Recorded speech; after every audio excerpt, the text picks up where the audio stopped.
우리 주 예수 그리스도의 사랑을 받는 회중 여러분,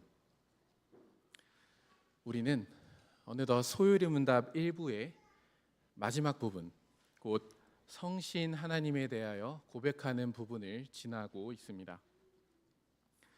특별히 제1부는 우리가 하나님을 영화롭게 하고 그분을 영원토록 즐거워하기 위하여서 하나님께 대하여 믿을 것이 무엇인가를 고백하는 부분입니다.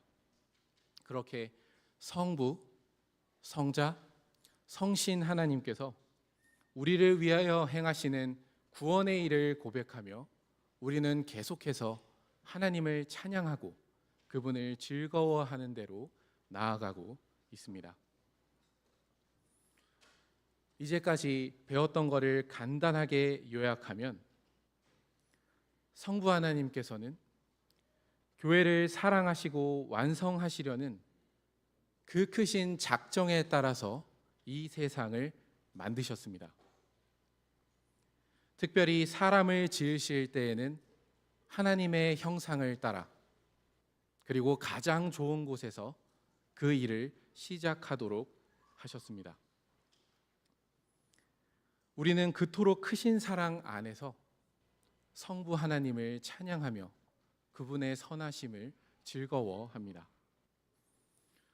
그러나 사람은 이러한 성부 하나님의 크신 사랑을 배반하였습니다.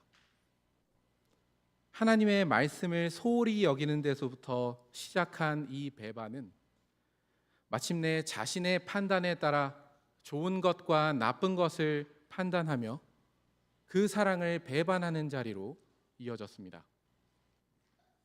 그러나 이 세상이 시작되기도 전에 그저 우리를 사랑하셔서 택하신 아버지의 사랑은 타락한 우리를 포기하게 하지 않았습니다.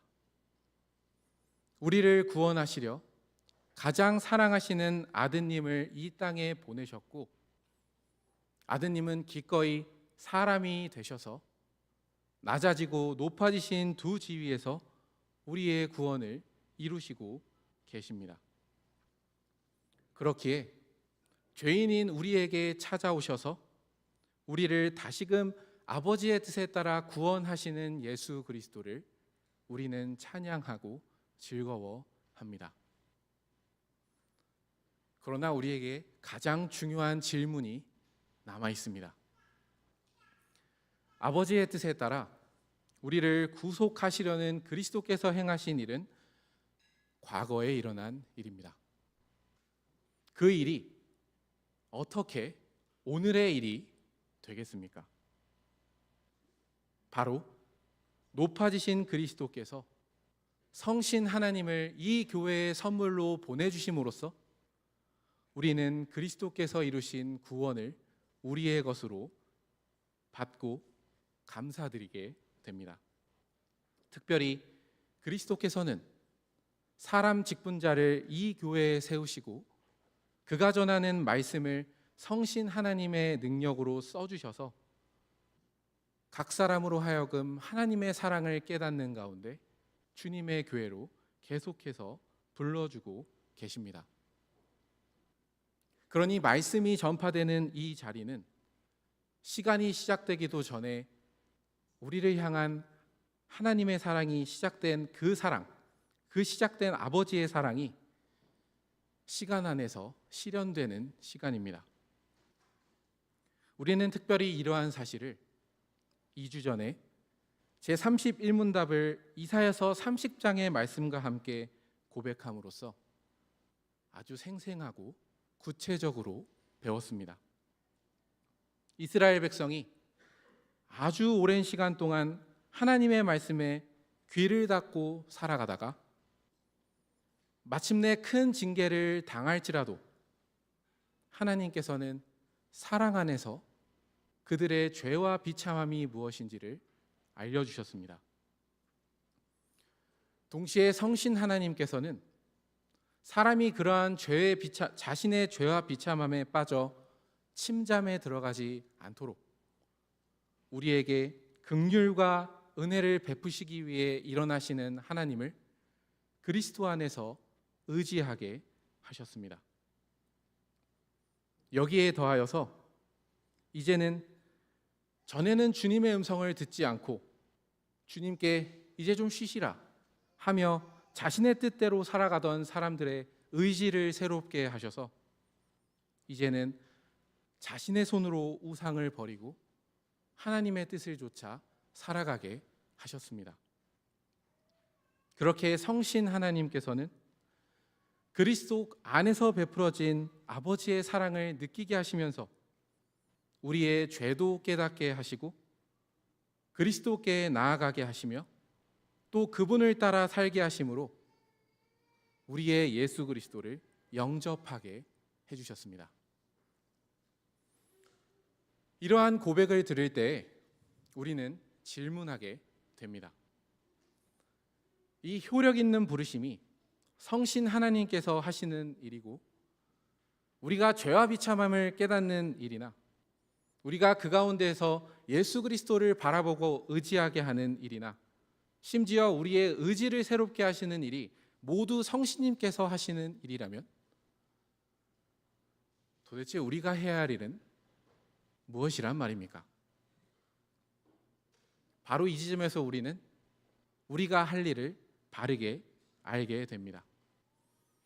우리 안에서 그토록 부지런히 일하시는 성신 하나님을 다만 찬송하고 영원토록 즐거워하면 됩니다. 이것이 우리가 성신 하나님 안에서 또한 구원의 복을 누리는 현실이기도 합니다. 그런데 이렇게 우리를 효력 있는 부르심으로 부르시는 그 성신 하나님의 은혜만으로도 우리에게는 너무나 은혜가 넘치고 넘치는데 사실 아직 우리가 받을 유익은 시작하지도 않았습니다. 그 유익이 무엇인지 32문답을 고백하면서 알아보도록 하겠습니다. 함께 32문답을 고백하도록 하겠습니다. 32문. 효력 있는 부르심을 받은 사람들이 이 생에서 무슨 유익을 얻습니까? 답. 효력 있는 부르심을 받은 사람들은 이 생에서 의롭다 하심과 양자로 삼으심과 거룩하게 하심을 얻고 또한 그것들과 함께 오거나 그것들에서 나오는 유익을 얻습니다. 32문답은 성신 하나님께서 우리의 죄를 깨닫게 하시며 그리스도를 바라보게 하시고 우리의 의지를 새롭게 하셔서 그리스도를 영접하게 함에 따라 우리가 받을 유익을 세 가지로 고백합니다. 그리고 그것에 따라 나오는 유익들도 있다 합니다. 오늘은 그 유익 중에 하나인 의롭다 하심에 집중하며 고백하려고 합니다. 이어서 33문답을 고백하도록 하겠습니다. 의롭다 하심이 무엇입니까? 답. 의롭다 하심은 하나님께서 값없이 주시는 은혜의 행위이고 이로써 그분이 우리의 모든 죄를 용서하시고 우리를 자기 앞에서 의롭다고 여겨 주십니다. 이것은 오직 그리스도의 의를 우리에게 돌려주시는 일이고 우리는 오직 믿음으로 받습니다. 오늘 강설은 총 두 부분으로 이루어져 있는데요. 첫 번째 부분의 제목은 이렇습니다. 하나님의 사랑을 믿는 의로움입니다. 하나님의 사랑을 믿는 의로움입니다. 우리 예수님의 사랑을 받는 한마음개혁교회 유아세례 회원 여러분,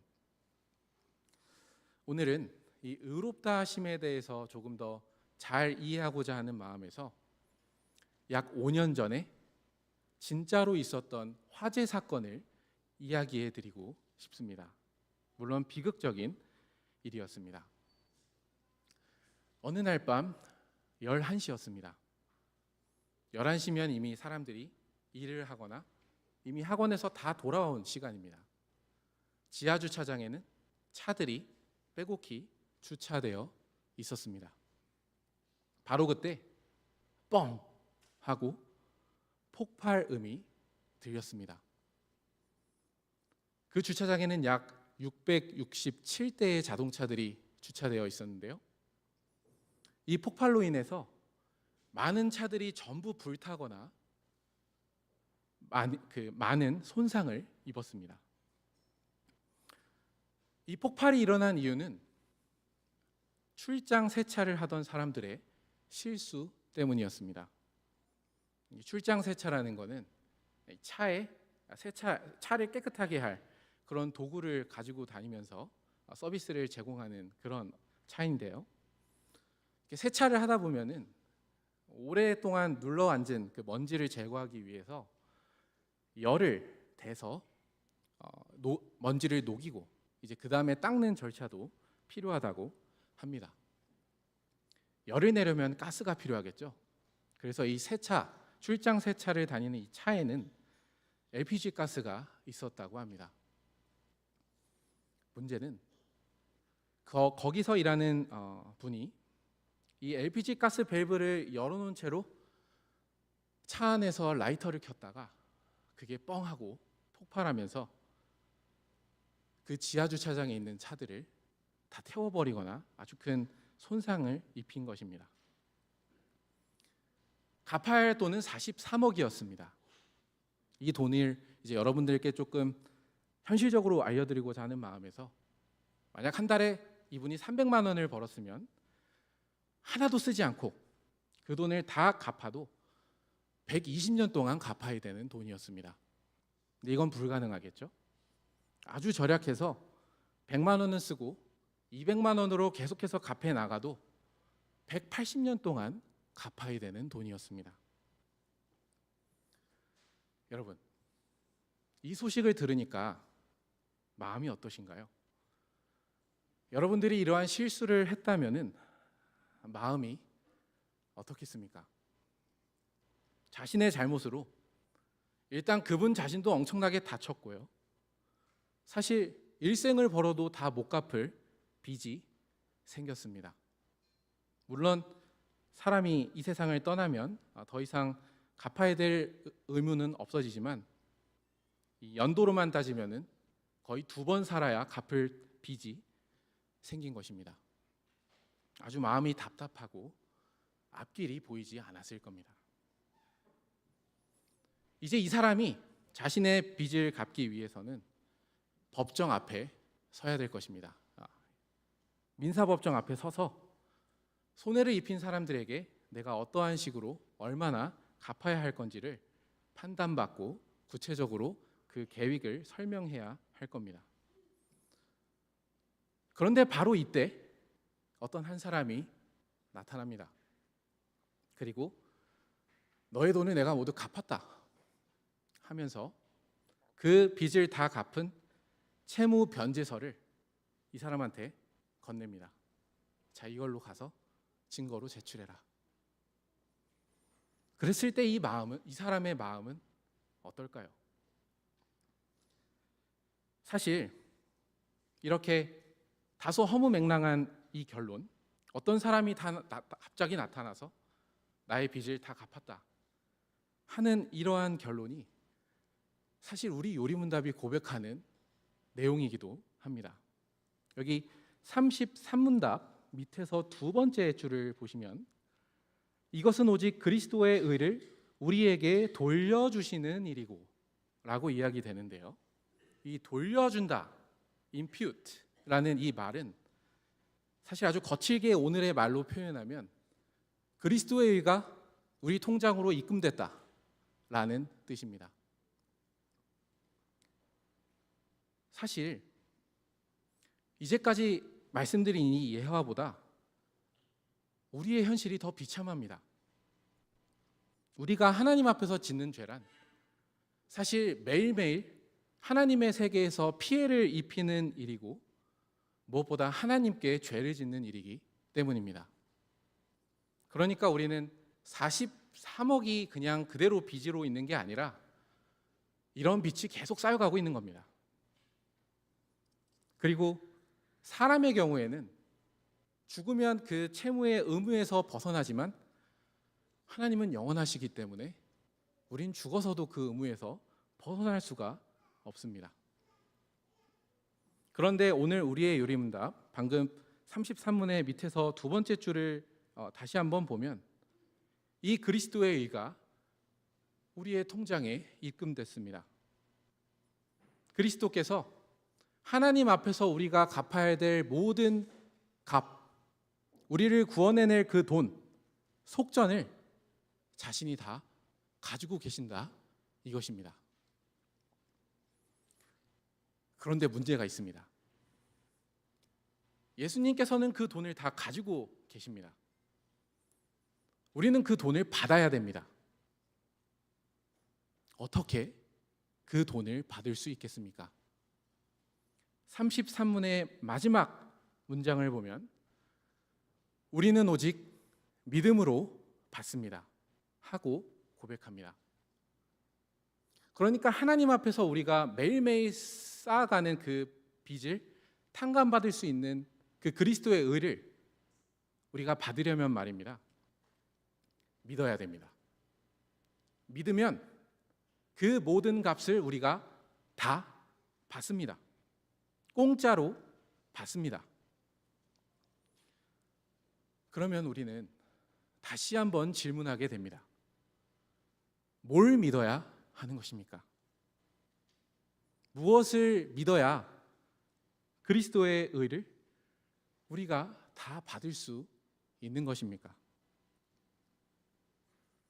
우리가 믿어야 할 내용의 가장 핵심에는 하나님께서 우리를 사랑하시기 때문에 그 아드님을 우리 대신 죽이셔서 당신을 구원하시고자 하셨다 하는 이러한 하나님의 사랑을 믿는 것입니다.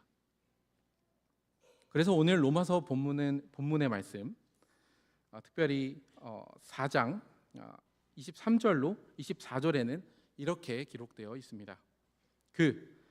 아브라함에게 의로 여겨졌다 기록된 것은 아브라함만 위한 것이 아니요 의로 여기심을 받을 우리도 위함이니 곧 예수 우리 주를 죽은 자 가운데서 살리신 이를 믿는 자니라.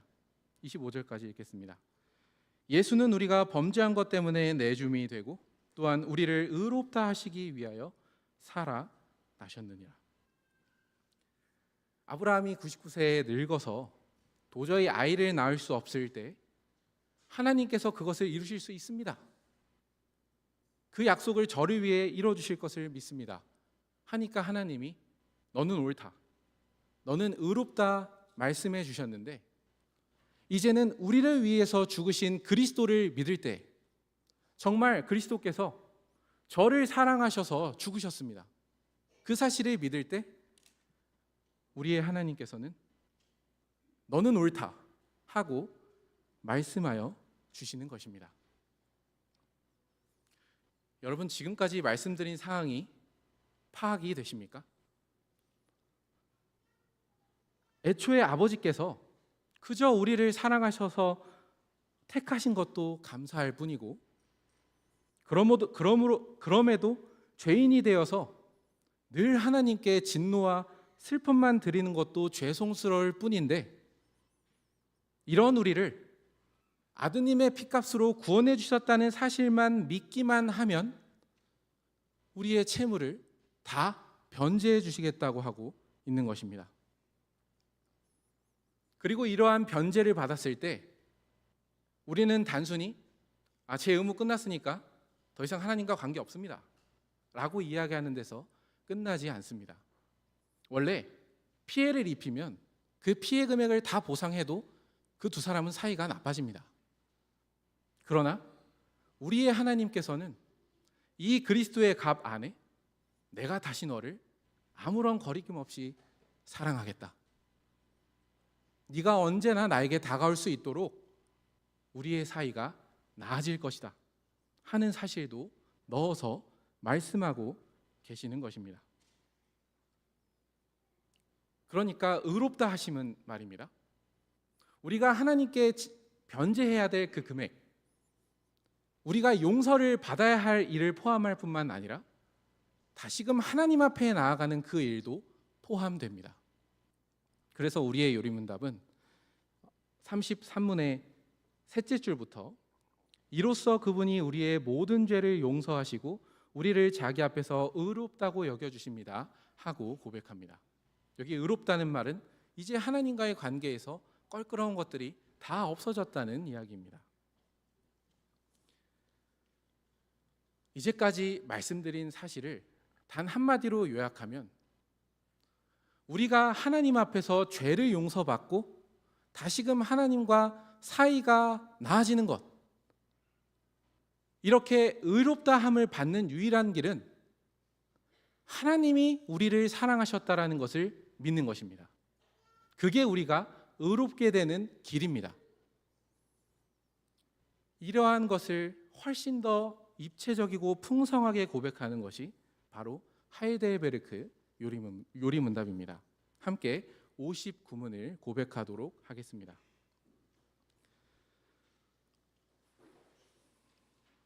주보에 병기되어 있습니다.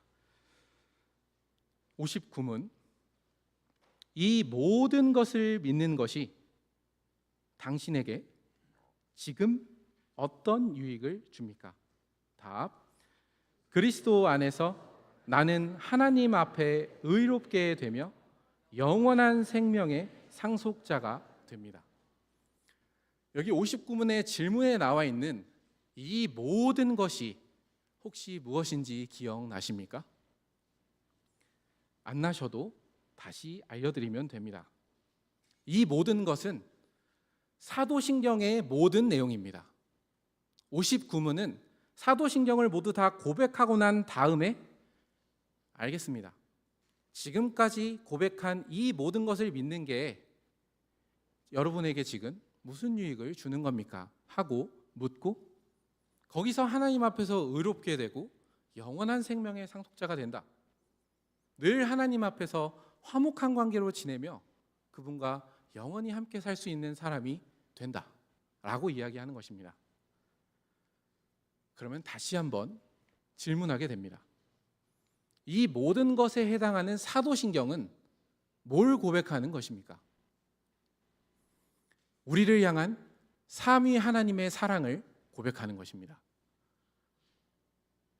이 세상을 지으신 전능하신 하나님께서 그리스도 때문에 나의 신실한 아버지가 되어주신다는 것, 그렇기에 내가 이 땅에서 좋은 일을 당할 때뿐 아니라 나쁜 일을 당할 때에도 나를 여전히 사랑하시면서 구원해 주시는 신실한 아버지이심을 믿는 것, 동시에 이러한 아버지의 뜻을 붙잡고서 기꺼이 이 땅에 내려오셔서 우리를 위해 낮아지실 뿐 아니라 높아지셔서 우리를 사랑하시는 그리스도를 고백하는 것, 더 나아가 이러한 그리스도의 통치를 받을 수 있도록 성신 하나님께서 이 교회 안에서 성도의 교제를 누리게 하시고 이 교회 안에서 죄사함의 확신과 육신의 부활의 확신과 영원한 생명을 확신시켜 주신다는 것이 사도신경의 고백 아닙니까? 그러니 사도신경을 우리가 고백할 때면 삼위 하나님이 우리를 얼마나 충만하게 사랑하시는지를 우리는 절절하게 깨닫습니다. 그런데 이 사도신경의 모든 내용을 믿기만 하면 여러분은 의롭게 된다고 합니다. 이것이 우리를 영원전부터 사랑하신 그 아버지께서 죄와 비참함에 빠진 우리를 구원하시는 방식입니다. 우리의 하나님께서 우리를 구원하시는 방식은 내가 너를 사랑한다. 믿느냐? 믿습니다. 하고 고백하면 넌 의롭다. 이제 너의 모든 죄는 탕감받았고 너는 다시금 나와 화목하게 지낼 수 있는 자녀가 되었다 하는 것입니다. 하나님께서 구원하시는 방식이 얼마나 복됩니까? 우리에게 먼저 이것까지 하고 와라. 이 정도까지는 올라와야 그때 내가 한번 상대해 주겠다 하고 말씀하시는 것이 아니라 내가 먼저 너를 이토록 사랑했다. 이 사실을 믿어라. 그럴 때 우리는 의롭다함을 받게 되는 것입니다. 그렇다면 이 모든 일을 우리가 매번 확신하는 자리가 어디겠습니까? 예배 자리입니다. 우리가 부르는 찬송과 목회 기도 안에 삼위 하나님의 사랑을 고백하며 거기에 아멘 하면서 찬송하며 기도할 때 여러분은 여러분의 삶이 어떠했든지 주님 앞에서 어떠한 죄책감과 어떠한 죄송스러움이 있든지 그 사랑에 아멘 하면서 기도와 찬송을 부를 때 여러분은 확신하셔도 됩니다. 하나님은 여러분을 의롭다고 선언하십니다. 또한 하나님의 말씀 안에서 우리를 향한 하나님의 사랑이 전파되었고 그 하나님의 말씀에 아멘 하면서 그 말씀을 받아들일 때 여러분은 확신하셔도 됩니다. 그 자리에서 여러분은 하나님께 의롭다함을 받은 사람들이 됩니다. 동시에 예배가 끝나는 그 순간에 삼위 하나님의 이름 안에서 여러분을 향한 복이 선언되고 여러분을 향한 사랑과 은혜가 선언될 때 그 선언에 아멘 하고 그 복을 받아들일 때 하나님께서는 여러분에게 너는 의롭다, 나와 아무런 거리낌이 없고 나는 너의 죄를 모두 사했고 이제 너는 나에게 언제든지 다가와도 된다 하며 우리에게 의롭다 하심을 선언해 주십니다. 동시에 성찬은 어떻습니까? 성찬만큼 우리를 먼저 사랑하신 그리스도의 사랑이 드러나는 곳은 없습니다. 우리가 앞에서 두 눈을 뜬 채로 부어지는 포도주와 찢겨지는 빵을 통해서 우리를 사랑하시고 구원하시기 위해서 피를 흘리시고 살이 찢겨지신 그분을 믿습니다. 그분께서 나를 영생에 이르도록 먹이시고 마시우실 것입니다 하는 그 사실을 고백할 때 여러분은 하나님으로부터 너는 의롭다 하는 선언을 받게 되는 것입니다. 그러니 이 예배 자리가 얼마나 복된 자리입니까? 신자가 예배 자리에 참석하지 않으면 결코 신자로서 정당한 자존감을 얻을 수가 없습니다. 여전히 성신 하나님께서 이 예배 안에서 불려지고 기도되는 그 내용과 전파되는 말씀과 선언되는 강복 선언의 내용을 우리 마음에 새겨주시면서 정말 삼위 하나님께서 나를 사랑하신 게 믿어집니다 하시는 그 자리가 예배 자리 아닙니까? 바로 그 예배 자리에서만 내가 하나님과 정상적인 관계에 있구나, 부족한 나를 그럼에도 불구하고 의롭다 하시는구나, 하나님 앞에서 내가 누구이고 하나님 앞에서 나는 어떻게 생각되는 사람인지를 확신할 수 있는 유일한 자리가 예배 자리입니다. 우리가 계속해서 이 예배 자리 안에서 하나님께서 우리를 의롭다고 여겨주셨다는 사실을 계속해서 확신하며 확신 가운데 살아가기를 원합니다.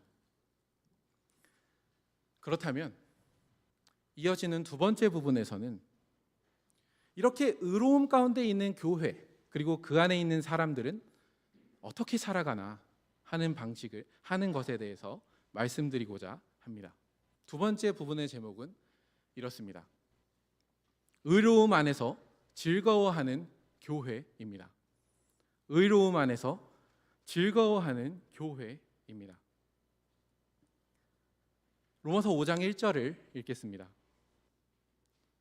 그러므로 우리가 믿음으로 의롭다 하심을 받았으니 우리 주 예수 그리스도로 말미암아 하나님과 화평을 누리자. 이렇게 하나님의 사랑을 성신 하나님의 역사로 깨닫고서 그 사랑 앞에 무릎을 꿇은 사람은 이제 하나님과 화평을 누릴 수 있습니다. 그리고 그 화평의 실체는 다음과 같습니다. 2절입니다. 또한 그로 말미암아 우리가 믿음으로 서 있는 이 은혜에 들어감을 얻었으며 하나님의 영광을 바라고 즐거워하느니라. 의롭게 된다는 것은 하나님을 진노케 한 죄가 다 없어졌고 이제는 하나님께서 기뻐하시는 자녀로서 언제든지 하나님 앞에 나아갈 수 있다는 뜻이라고 말씀드렸습니다. 근데 2절을 보면 재밌는 표현이 있습니다. 이 은혜에 들어감을 얻었다. 은혜에 들어간다? 은혜는 우리에게 추상적으로 느껴지는 거지만 우리는 여기서 구약시대의 성전을 생각합니다.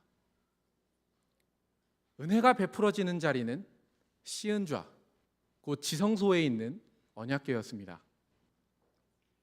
그곳에는 제사장도 뭘 기도하러 들어가는 게 아니라 이스라엘의 죄로 인해서 더럽혀진 걸 속죄하려고 들어갔을 뿐 거기에 교제하려고 들어간 적은 없습니다.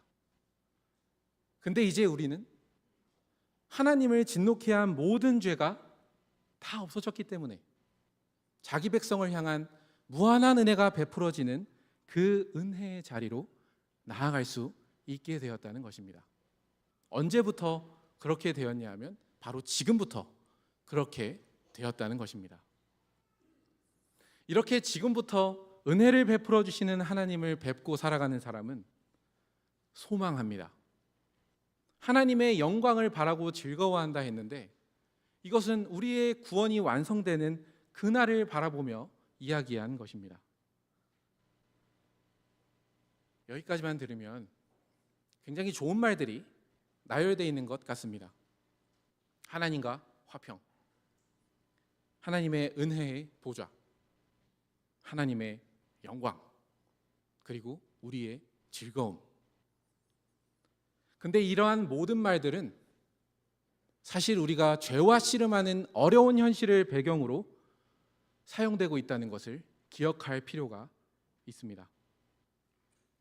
이 말은 우리가 일상에서 여전히 죄와 씨름하면서 하나님을 즐겁게 하고자 살아가고 싶음에도 계속해서 실패하는 가운데에서도 우리는 하나님과 화평하게 되었다라고 이야기하는 것입니다. 죄와 씨름하는 그 가운데에서도 나와 하나님과의 관계는 여전히 의롭게 된 상태로 늘 하나님 앞에 나아갈 수 있는 상태입니다. 그리고 우리가 그러한 실패 가운데 더욱더 주님의 은혜를 구하며 내가 주님의 뜻을 따라 살고 싶습니다. 이 일에 필요한 것들을 내려주십시오 하고 기도할 수 있다라는 뜻입니다. 그렇게 우리의 남루한 현실 속에서도 우리는 우리의 비참함과 우리의 연약함 때문에 절망하지 않고 이렇게 의롭게 된 상태에서 하나님과 교제하면서 정말로 우리가 완성될 날을 즐겁게 바라볼 수 있게 되었다는 뜻입니다. 그러니까 의롭게 된 현실은 현재형입니다. 33문을 다시 보면 세 번째 줄 이하를 다시 보겠습니다. 이로써 그분이 우리의 모든 죄를 용서하시고 우리를 자기 앞에서 의롭다고 여겨주십니다. 용서하시고 의롭다고 여겨주십니다 하는 이 말은 모두 다 현재형입니다. 우리를 위해서 속전을 얻으신 그 그리스도의 일은 과거에 있지만 그것을 하나님을 사랑하는 믿음으로 받아내었을 때 우리의 모든 죄가 용서되는 건 지금의 일입니다. 우리가 언제나 하나님 앞에 나아갈 수 있는 건 지금 할 수 있는 일입니다. 그러니 의롭게 되었다라는 것은 우리가 죄를 짓고 씨름하는 그 가운데에서도 계속해서 하나님께 나아와 용서를 구할 수 있고 용서를 받을 수 있다는 말입니다. 계속해서 그 앞에 나아가 은혜를 구할 수 있다는 말입니다.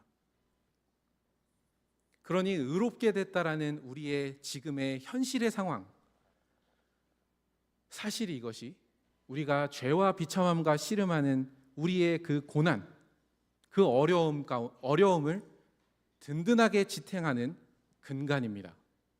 그 현실을 3절 이하에서 살펴보도록 하겠습니다. 5장 3절입니다. 먼저 사도는 다만 이뿐 아니라 우리가 환난 중에도 즐거워하나니 이는 환난은 인내를. 큰 어려움, 여기서 말하는 어려움은 물론 역사적으로 다 다른 성격을 가지고 있겠지만 그 핵심에는 이제 구원을 받았기 때문에 죄와 씨름하는 우리의 현실이 있습니다. 신자의 고난은 이제는 죄를 사랑하지 않고 하나님을 사랑하기 때문에 시작되는 것입니다. 그래서 신자의 삶은 고난입니다.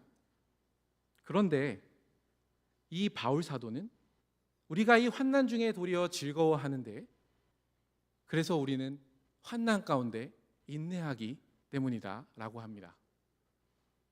이 죄와 씨름하는 그 가운데에서 우리가 어떻게 인내할 수 있겠습니까? 내 지금 앞에 있는 배우자, 매일 같은 잘못을 반복하는 자녀, 혹은 직장이나 학교에서 고질적으로 나를 괴롭게 하는 모든 그 관계들 안에서 그냥 꾹 참으면 인내가 되는 것입니까? 질문을 바꿔드리면 인내가 되십니까? 인내는 우리가 스스로 하는 게 아닙니다. 의롭게 된 관계 안에서만 할 수 있는 게 인내입니다. 우리가 힘들고 내 스스로는 도저히 이겨낼 수 없는 그러한 현실 가운데에서도 내가 의롭게 되었기 때문에 하나님 앞에 나아갈 수 있기 때문에 그 은혜의 보좌 앞에서 힘을 얻고서 반드시 나의 구원을 완성시켜 주실 것이라는 소망을 가질 때에라만 우리는 인내할 수 있는 것입니다. 하나님과 의롭게 되지 않은 사람은 죄와 싸우는 현실 속에서 결코 인내할 수 없습니다. 견디고 인내할 수 있는 그 힘은 그럼에도 나를 가까이 불러주셔서 이 삶에 필요한 은혜를 주시는 하나님을 경험할 때에만 인내할 수 있기 때문입니다.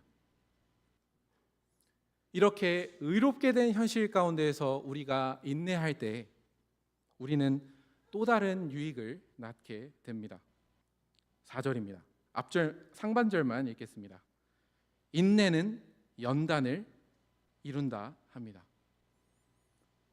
우리가 자신의 죄와 비참함과 씨름하는 가운데에서 다시금 하나님께 늘 기도로 나아가고 하나님께 예배로 나아가며 넌 의롭다 라는 그러한 선언을 계속해서 들으며 힘을 얻고 인내할 때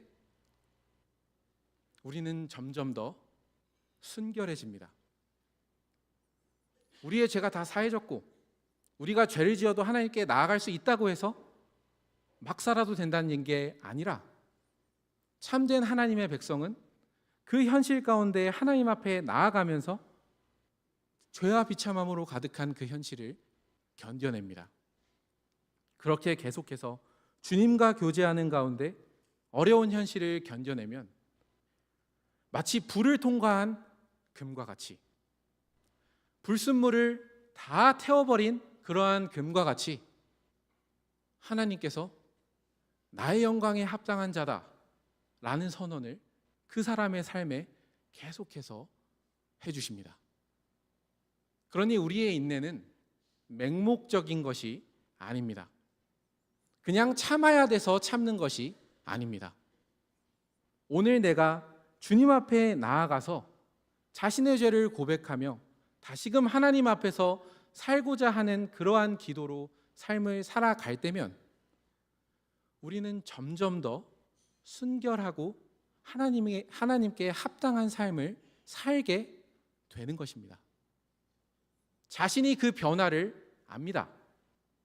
그렇기 때문에 이 연단은 반드시 소망을 이룹니다. 4절을 마저 읽습니다. 연단은 소망을 이루는 줄 알미로다. 그러니 우리의 현실은 언제나 내 안에 있는 죄와 다른 사람 안에 있는 그 죄 때문에 힘들고 고난에 차 있습니다. 바로 이러한 현실에서 하나님께서 우리를 향해 선언하신 그 구원의 복음, 내가 너를 먼저 사랑했다, 믿느냐 하는 그 복음을 성신 하나님께서 믿게 해주시면 그 사람은 하나님과 자신의 관계가 회복되었음을 깨닫고서 어떠한 어려움 가운데에서도 이제는 하나님께 주저없이 나아가는 것입니다.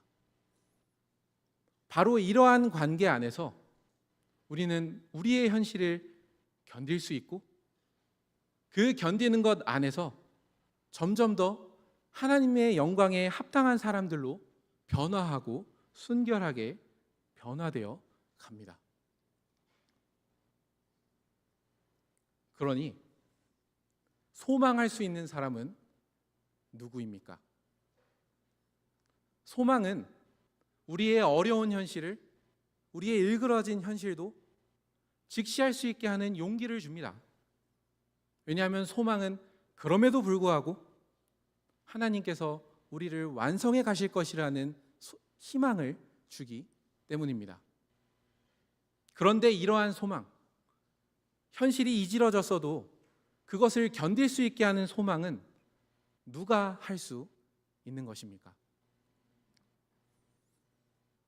의롭게 되어서 그 관계 안에서 하나님께 절실히 매달리며 인내하고 연단되는 사람만 소망할 수 있습니다. 그냥 우리 앞에 밝은 미래가 있으니까 그거 열심히 믿으십시오 해서 우리가 소망을 갖게 되는 게 아닙니다. 의롭게 된 현실 안에서 계속해서 죄와 씨름하며 하나님께 나아가는 사람, 그 사람이 소망할 수 있습니다. 그렇기에 사도는 소망을 이야기하면서 다시금 의로움의 기초로 돌아갑니다. 5절입니다. 소망이 우리를 부끄럽게 하지 아니함은 우리에게 주신 성신으로 말미암아 하나님의 사랑이 우리 마음에 부은 바 됨이니. 이 사랑을 확신하기 때문에 하나님께 나아가서 인내할 수 있고 연단당할 수 있고 그렇게 참되게 소망할 수 있는 것입니다. 그러니 33문에서 고백하는 의롭다 하심, 이것은 죄와 비참함 가운데 하나님을 바라는 우리의 근간입니다. 매 예배 시간마다 하나님의 사랑이 선포될 때마다 그 선언을 기쁘게 받고서 아멘 할 때 우리는 하나님으로부터 너는 의롭다 하는 가운데 언제나 내게로 와라 하는 확신을 얻을 수 있고 그 확신 가운데 죄와 비참함으로 가득한 우리의 일상을 인내하고 그 가운데서 우리가 순결해지면서 하나님께서 오시는 것을 소망할 수 있는 사람으로 바뀌어 가는 것입니다.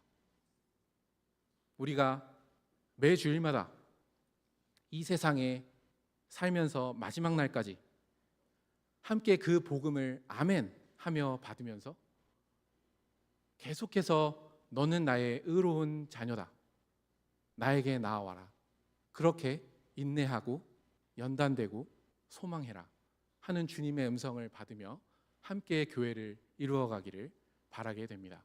함께 기도하시겠습니다.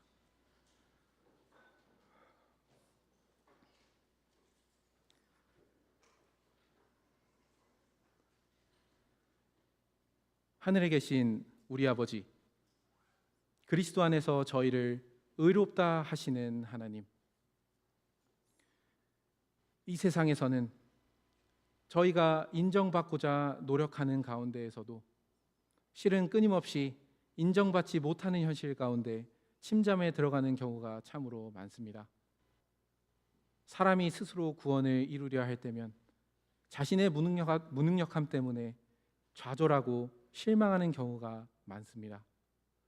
그러나 하나님께서 저희를 구원하시는 방법은 너희가 무엇을 해라 라고 말씀하시기 이전에 내가 너희를 이 정도까지 사랑하고 있다, 그것을 믿느냐 하고 하문하시고 그 사랑의 말씀에 아멘, 그렇습니다, 주님께서 저를 그렇게 사랑하십니다 라는 것을 고백할 때 하나님께서는 내 죄가 용서되었다, 너는 의로운 자로서 언제나 내 앞에 나아와도 좋다 하시며 저희를 부르십니다. 그러므로 저희가 매 예배 시간마다 주님께서 그 백성을 의롭다 하시는 은혜를 받게 해주시고 그 의롭다 하시는 은혜 가운데에서 저희의 일상에 힘들고 고난찬 그러한 현실들을 능히 하나님 앞에서 견뎌내며 능히 그 가운데 저희가 순결하여지고 그렇게 하나님의 영광을 소망할 수 있는 자들로 저희를 만들어 주시기를 구합니다. 매 예배 시간마다 저희 안에서 부지런히 일해 주시는 성신 하나님께서 그 복음이 바르게 울려 퍼지게 하여 주시고 그렇게 전파된 복음으로 저희를 매번 의롭다 하시는 역사를 저희 가운데에서 행해 주시기를 간절히 빕니다. 우리 주 예수 그리스도의 이름으로 기도드렸습니다. 아멘.